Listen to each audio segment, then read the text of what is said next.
మొక్కు పెట్టుకున్నారు.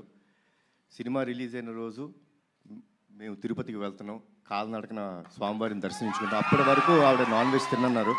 అది అయిపోయిన తర్వాత ఇంటికి వచ్చినప్పుడు నేనే చేపల పులుసు మీకు పంపిస్తానమ్మా.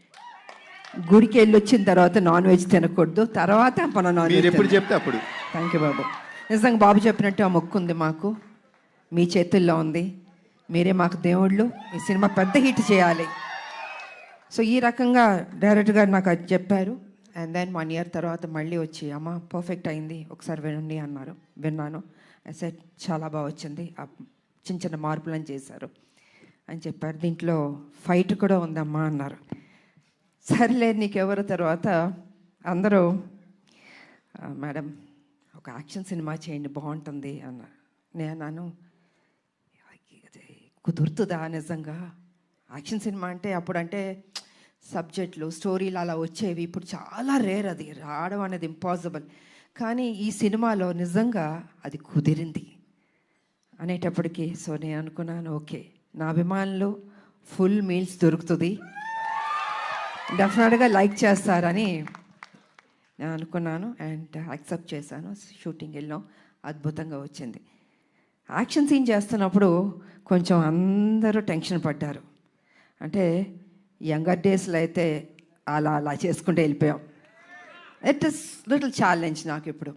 కానీ నాన్న మీరెవ్వరూ టెన్షన్ అవ్వద్దు, మీరు కామ్గా కూర్చోండి, నేను చేస్తాను, తర్వాత మీరు చెప్పండి అన్న.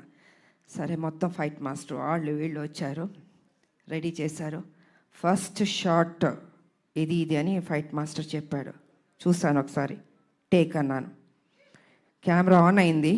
టపా టపా టపా చేస్తాను, వో అన్నారు. అసలు అంటే వాళ్ళు ఎక్స్పెక్ట్ చేయలే నేను చేయగలుగుతానని. ఇప్పుడు ఐ సెడ్ ఎప్పుడూ విజయశాంతియే, అదే పౌరుషం, అదే రోషం, ఏం తగ్గేదేలే.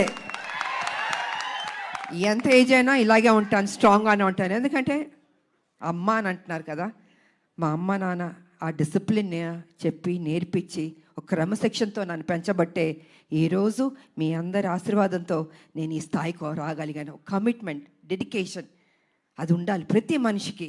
తల్లిదండ్రుల మీద ఆప్యాయత ఉండాలి, ప్రేమించాలి చివరిదాకా.